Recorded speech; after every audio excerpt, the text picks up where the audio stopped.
Well, good day, folks. Welcome to Saturday. I hope you're having an awesome day so far. I hope you got some great plans to get out and do some fun things, hang out with some people you care about and that care about you, and maybe get off to the woods and enjoy a little bit of nature. For today, we're going to jump on that open tag from that fine gentleman, Terry, over at Terry's Knives and Man Stuff, and we're going to do a little Saturday Stockman Stampede. So the knife I have today is a wee bit of a mystery because I had ordered this a while back, and the knife I received was not the knife I ordered. Now, you may recall a video I did on a previous Saturday Stockman Stampede where I had ordered a knife from, I believe it was Hero Outdoors, and I got the wrong knife. And it was a Frost knife. And the knife I ordered was from the Dog's Head series. And here's an example here. So this is a series I want to collect. I mean, it's a good looking knife. The shield's nice, get the cool inlays, but that right there is the reason I want to collect this series, because I love dogs, and if you've noticed probably in some of my shorts, I got a sweet little puppy dog. And every time I look at that shield, I think of her. So I wanted to collect this entire series, but I've encountered a problem with that, and I don't think it's a problem from the retailer. So this wasn't one I could put on Hero Outdoors, because what I came to find out was when I had ordered the Stockman for this series, I received a Blackhills. And you can see they are very similar looking knives, save for the shield, which is the thing I want to collect the series for. Come to find out, the SKU number associated with that knife, or the Stockman version of that knife, was the same SKU number attached to this knife. So what it looks like is Frost has discontinued the Dog's Head Shield series and repurposed the SKU number for the Blackhills Steel series. So Frost did have another series with the dog head shield on it called the Blue Tick series, and which is odd because that series has brown or chestnut bone handles on it. You would have thought they would have used the blue handles for the Blue Tick series, but we won't nitpick. So I ordered one from Chicago Knife Works that was in the Blue Tick series, and what I received was another Blackhills knife. So I've already talked to Chicago Knife Works about that. They've been very good. I may keep it, I may not, I don't know. But I suspect it's the same issue. They've repurposed the SKU number from that Blue Tick series and are now using it for the Blackhills Steel series. And if you're interested, it's there's your model number, I guess.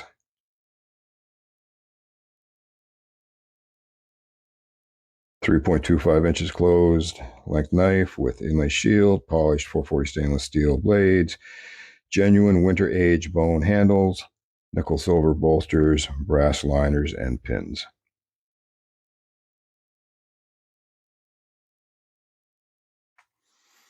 So here we have the knife. So it's a small Stockman.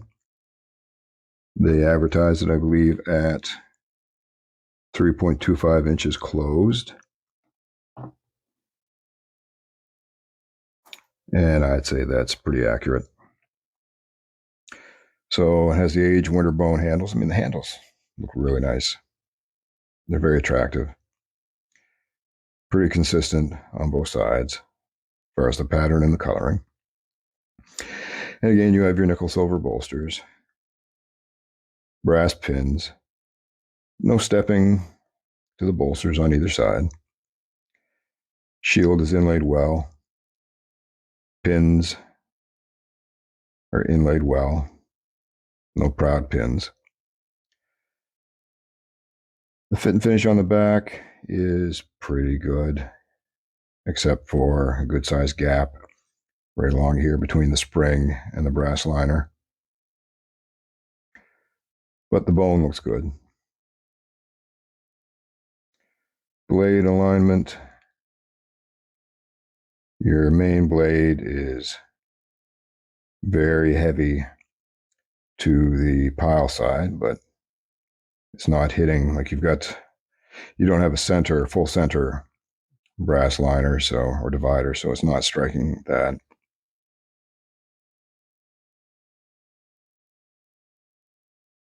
Your other blades look pretty good. I don't think there's any blade rub anywhere, but we'll have a look. So your main blade is a fairly different blade than I'm used to seeing. It's a drop point, I would guess. Got a nail nick, but it's I don't know. I'll have to look that up. I don't know the drop point, but it's fairly skinny. The grind is fairly decent, maybe a little bit heavy towards the heel. Other side again looks pretty good. Rises up a bit to the tip. You've got a half stop. Nice snap on the open. No blade wobble or rock. I don't see any signs really of blade rub. Maybe the slightest bit there. Let's see where that might be hitting. I don't see where it's hitting any there. I don't know. Oh, and then you have your, well, we'll get to that in a minute. You have what looks to be a sheep's foot blade, almost a coping blade. Blunt to the tip, which is what you would want from a sheep's foot blade, I guess. Well, I guess it would be more to a spade blade. The grind is pretty good. And the nice thing with this one here, look at the cant to that blade. That is excellent for a draw cut blade. You get right on there and just. So I like that feature. And if I haven't mentioned it, 440 stainless and your little, what looks to be a coal miner or gold miner heading off into the hills with his burrow. Nice snap on the close. And then you have your third blade is, there's your sticker, says tested 56 to 58 Rockwell Hardness. And your 440 stainless and your little gold miner's burrow. But kind of a Wharncliffe blade. I don't think it's really a sheep's foot blade, but it's a late drop to be a Wharncliffe, but that's the closest I could say is a Wharncliffe.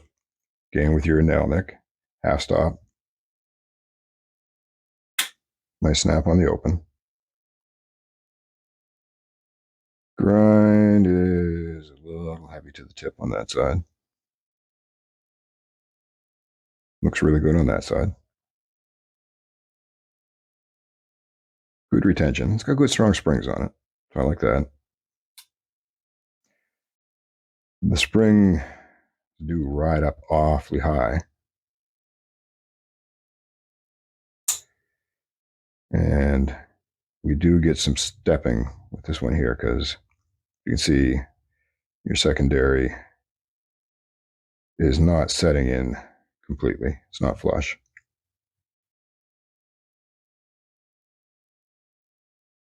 But everything is flush on this end. If we check our blades out once again, Your main blade has no rock, has good retention.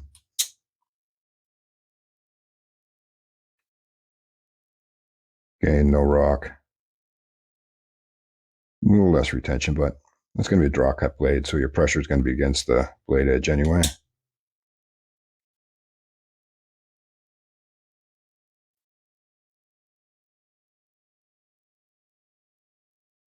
Slightest bit of rock on that one. But that,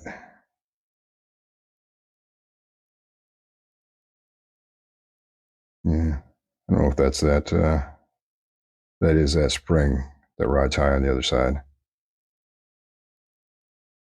But still good retention. But overall, a very nice looking knife. I like that. Appears to be a little something on the shield there. I'll have to clean that off if I keep it. A little something on the burro's belly. But overall, a decent knife, particularly for the price. The Frost knives, they tend not to command a big price. Not when I'm, if I end up keeping it, I certainly won't be disappointed with that, but really wish it had a puppy dog's head right there. Anyhow, folks, that is our look at the Frost Blackhills Steel small stockman. Good looking knife. Not badly built. But no puppy dog. I'm sad. Anyway, folks, I hope you all get out and have a good day today. Go over and check out Terry over at Terry's Knives and Man Stuff. See what he's got for the Saturday Stockman Stampede. I know he's going to have something good. If you missed it, Thursday night, Mike from Make Cutlery Great Again. I will learn to say cutlery in that sentence eventually. He was on the live with the Alien Outlaw, Jesse McJames, and Randy from Randy's Wasteland Survival Guide. They did a live on Thursday, had Mike on as a guest, so go check that out. It was a real good show. And remember, tomorrow, the open tag will be from Slip Joint Sawyer, and that will be Sheffield Sunday, where folks can highlight a knife that was manufactured in Sheffield, England. But before you all do that, get outside and get out in the woods and do something fun. You'll feel a lot better after you do. It's just such a peaceful place to be. And we all could use a peaceful place to be right now. So you all take care.